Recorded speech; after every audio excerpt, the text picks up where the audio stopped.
So we're back on the Business Zone with Crystal and Gilbert Buchanan, the small business paramedic. So Crystal, what are we doing right now? Well, we're getting ready to introduce our guest, Dr. Cozette White. And who is she? She's an acclaimed author, a financial analyst, and a tax strategist, speaker, and philanthropist. And she inspires individuals to live in their purpose, embrace passion, and achieve personal greatness through a balance in work and life. She understands transformation occurs when people change their mindset and increase their capacity. When we think our potential cannot go beyond a puddle, we must challenge that mindset to be twofold and realize that our potential can fill an ocean. Cozette will propel the listeners to expand their vision to see the endless realities of their full capacity. And welcome, Dr. White. Welcome, Dr. White. Thank you. How are you? So pleased to have you. So pleased. And when I was doing my reading the information that you sent me, and of course our good friend Barbara Lindsay, who referred you over to me, I'm just so impressed. So you are definitely a rock star, and I am so honored because, you know, Gilbert, her list of guest appearances are phenomenal, man. We are really honored. So we're not worthy. She's been on Forbes, and she's been on KTT. She's just been everywhere, man. All over. Wow. So thank you for being a guest on our show. Absolutely. Thank you for having me on the show. Thank you. I'm honored. And you know, for our people, as much information as we can supply them, because you know, one of the reasons the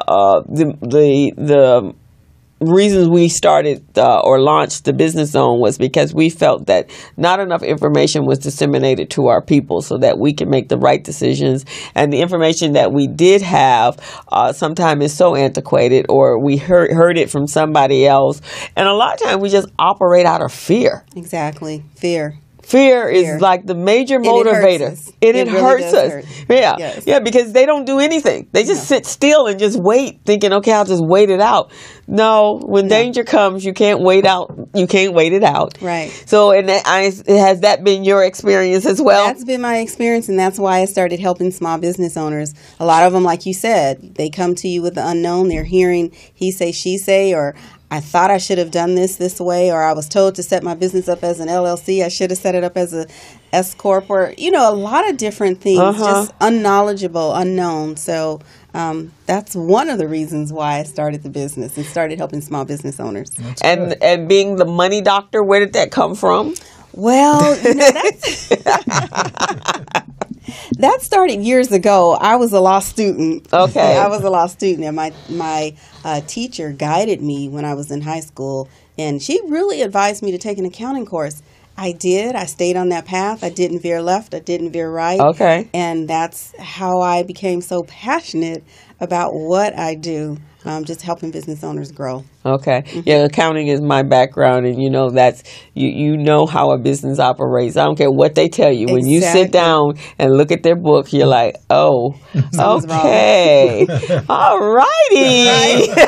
So that happened last month, huh? Right, and you going, wow, okay, right? But yeah. And I also heard you say you do taxes as well. So, you know, when you get on that side of the seating versus, you know, seeing the books, it's like something doesn't match. Yes. What's going on? Right. Exactly. And I stopped really doing the taxes part. I prefer to do the bookkeeping part because, one, I don't like all that stress in March and April. It's already bad enough with the backup, because I stopped March 31st. Okay. I'm done. Okay. Actually, I've been done since the 15th. I just had a few more that I've been doing. I think I'm more of a troubleshooter. I come in and fix the mess somebody else because they didn't pay the right people and didn't want to spend the money. Okay. So I come to fix the mess. That's when I prefer that type of work. Okay. I can get in, get out. But I'm absolutely amazed at the people that wait again. Yes. And then when they need it, because they're trying to get a loan, or they're trying to buy a house, or they're trying to expand their business, and now they put you under pressure because everything is not working and they need this like right now. It's last minute. It's yesterday. I needed it 2 weeks ago. Right. Yeah. And it's your fault, right? Right. Right. Okay. And you haven't filed taxes in 2 years. Really, my fault? See, that's a big part of what we do here is try to get them ready, business ready, bank loan ready, and contract ready. Now, what are some of your target demographics, Dr. White? The target demographics are predominantly women is who I work with. Oh, that's great. Yeah, so as you said earlier, there's a reason why. That's right. That's right. They listen. They do. They listen. They do. But it is definitely women. And what I find is that, as you just said, unknowledgeable, and my responsibility, or the role that I play with the business owners, is to truly get them up and running, establish what type of business formation they need.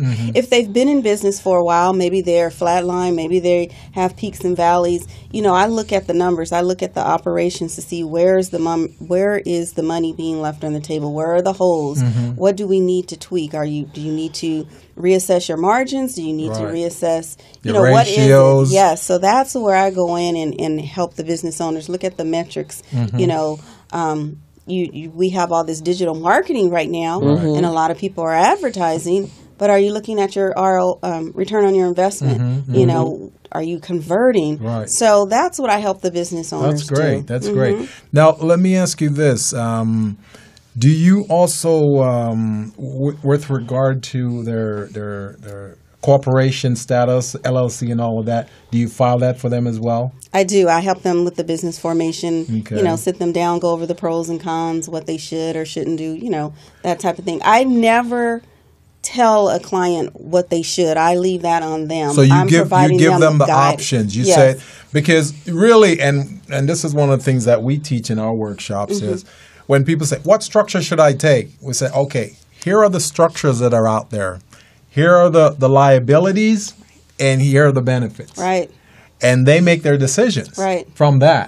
Because you don't want to tell them, okay, choose an S Corp, and they go, I should have chosen LLC. Right. And then it creates a problem. Right. Just go over the pros and cons. Exactly. So when you apply for each one of those structures for them, I'm sure you've got a rate, right? Is it public that you put out there, or is it just between you and the client? It's usually just between me and the client. Okay. So you don't, like LegalZoom, you don't put it up there and say, no. 365. And no, because sometimes a client may come to me and may want something else in that package. Right. So I just have what we call a la carte pricing that goes along with the package pricing. Good, good. Well, it seems like you could be one of our strategic partners here on the show. Absolutely. Because there are people calling in from time to they ask me to do that, and I really don't want to do it because it's a lot of work.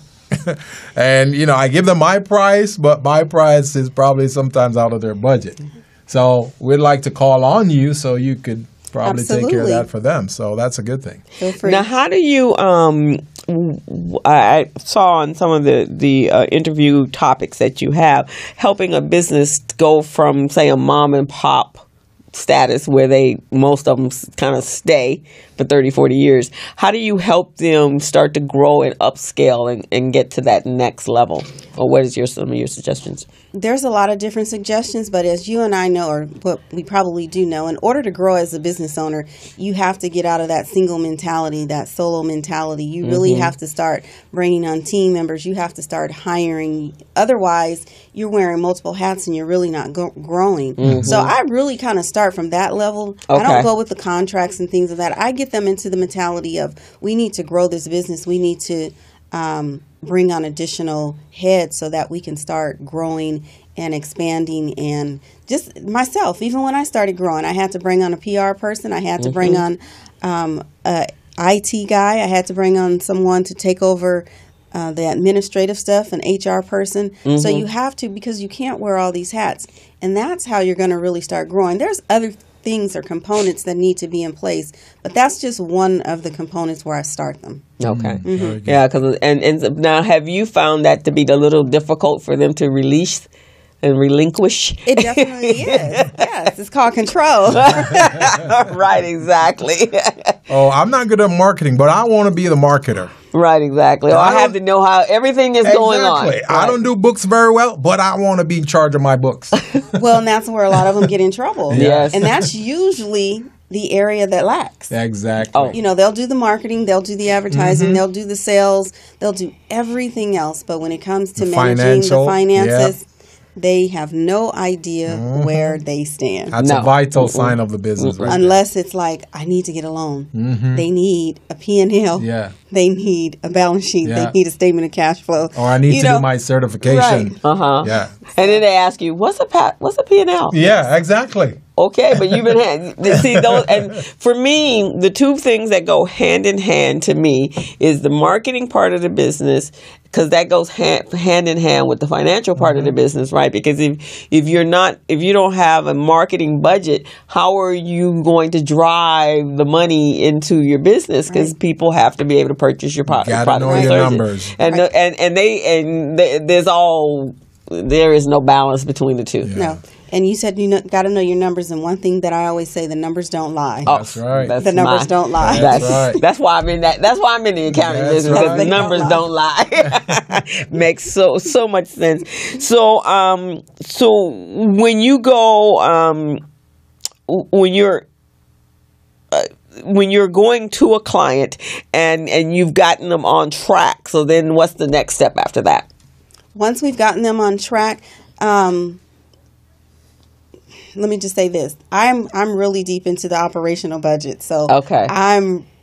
that's me. I stick with the operational budgets and make sure that we're tracking our actuals versus our Projected. our projected, Mhm. and we're going through that. If they are not where they want to be sales wise, we're looking at numbers. We're looking at margins. Mm-hmm. We're looking at, is your pricing correct?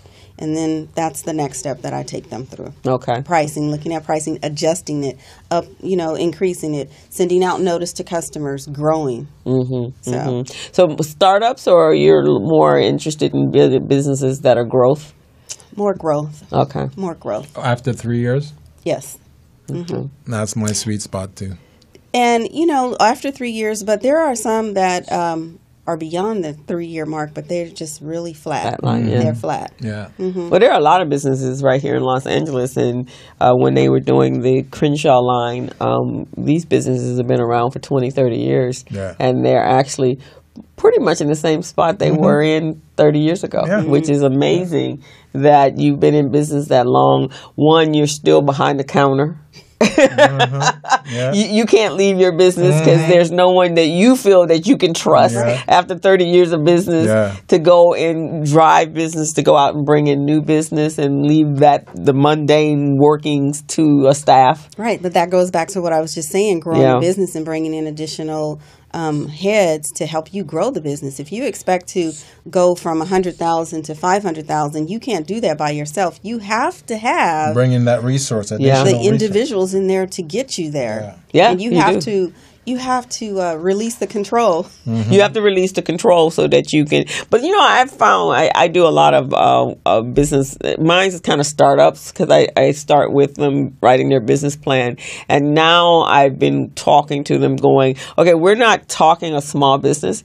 We're talking big business. So here's the steps. We start here, but as we're growing and writing our business plan, we're looking to be an expansive business. We're looking at $500,000 to $1 million, and $1 million to $2 or $3 million. Right. We're not looking at $50,000, $60,000, $125,000. You can do that working for somebody So with, Leave if it you're at good home. at what you do. with 50,000, you can't really hire anyone. You can't do Yeah. anything. See what That's I your mean? salary. You can't hire anyone. It is. That's your base salary. So you got to grow it beyond 100,000 before you start thinking about hiring folks. And Right. that's the thing is, small businesses, they're very good at their craft, very good at their craft. Exactly. But when it comes to managing the business, that's where we come in. But that's where they have others to, right. They need That's to where we pick come up, in. start hiring consultants Yeah. and start hiring other individuals. It's Oh, going to yeah. get them to that next level. Oh yeah. Now, have you found, and I saw, I looked at some of your videos,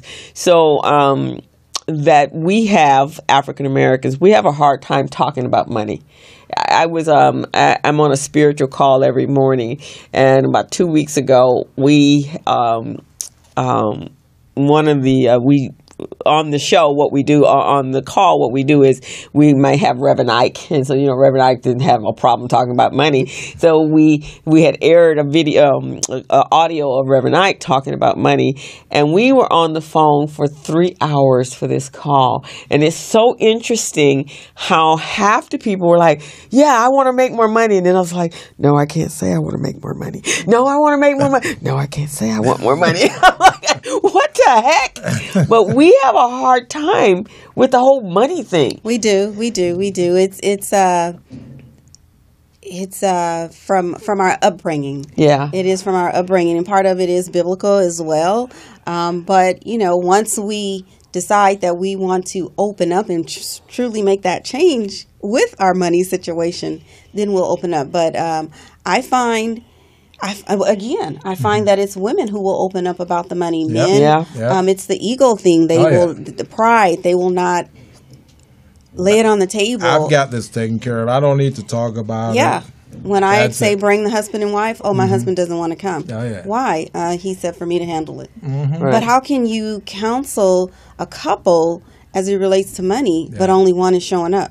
Right, and it's both. It's both of them. Both of them, and we have that problem as well with succession and legacies, because we don't want to sit down and have a conversation on, okay, what does this mean if you have established business owners, and churches are good for this, and especially little small churches that the pastors. I have a client that we had that conversation, and he's in his 70s, late 70s. So I kind of asked him, so what's the succession plan here? And they're like, well. And they own the building, the church that they're in, and they happen to be in Inglewood. So the building next to them just went for a very large price point. And so I said, so you're sitting on a very lucrative piece of a parcel of land.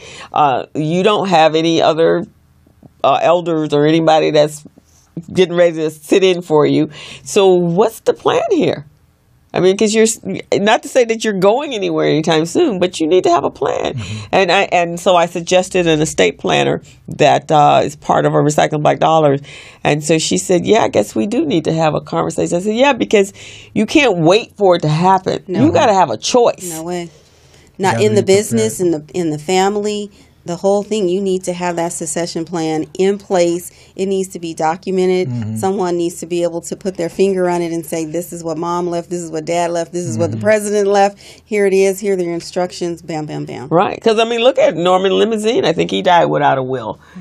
So that was a very lucrative business. You put all your hard work into these businesses, your blood, sweat, and you don't leave a succession. There's no wills. There's no But let's talk about that for a second, because in our community, what do we typically hear? Oh, I don't need that. It's just like a life insurance policy. Yeah. Oh, I don't have anything to leave. I don't want to pay the premium. All right. That's too high. Yeah. So it's our communities. But when we think about the other communities, they have those those are life the insurance policies. When they pass away, They guess pass on what? the wealth. It's the legacy. Yeah. It's the That's legacy and passed it on. And crowdfunding is not a burial plan. And the thing about it also, not only is it a succession plan for you passing on, but you also need to have a succession plan just in case the big competitor decide to want to sit at the table with you. They want to purchase your business or they want to partner with you. Right. So you got to be ready. Right. You got to be ready. Exactly. So are you preparing when your clients? That's part of our, I do a financial fitness boot camp. Okay. That's part of the financial fitness boot camp to That's go over good. the life, the wills, the trusts, and a succession plan, basically. Okay. And how often do you do those? And do you have one Probably coming quarterly. up? They're quarterly. Quarterly? Yeah. That's good. Okay. And how do we find that information out? Actually, that's on the website, myfinancialhome.com. Okay. And once you're there, just click on the site. I think it says personal finances, but it's there, financial fitness Could boot you camp. say it again, the website? Yes. www.myfinancialhome.com. Excellent. Excellent. And what's the name of your business? The name of my business is My Financial Home. Oh, there you And go. under My Financial Home, there's two subsidiaries. There's the White Tax Services as well as the Small Business Development side. So That's good. It all started with the taxes. Excellent. Now, who are some of the resource centers or facilities that you team up with? Like Vermont Slauson, Valley Economic Development Center, the SBA? Let's say this. SBA is one of them. I am trainer with SBA, and that's Okay. probably the only one. I'm actually not in this county, Oh, okay. What county are you in? Ventura County. That's fine. That's fine. I teach classes up there for the Elite Veterans Association up Okay, there in Ventura okay. County. So Out in Ventura itself? Okay. yeah. Huh. So that's pretty good. So My and you guys have a lot of entrepreneurs there as well as veterans. We do. Yes. We do. And the military as well. Yes, yes. So that's a good demographic for you. And I find that a lot of the veterans and the military entrepreneurs, they're very good customers. Very good. Very Yes. good. Very Yes. good. I have a lot of tax clients that are military. Yes. Not so many VA vets, but definitely the military. Good, good, good. Now, what are some of the challenges that you face within trying to work with small businesses or just your business within itself? It goes back to finances again. I think as a small business owner, lack of resources. They have lack of resources and they don't want to invest. They really don't want to invest in growing the business the way that they should. They want to be a business owner. Right. I think that's number But one. they don't want to spend. Right. The resources.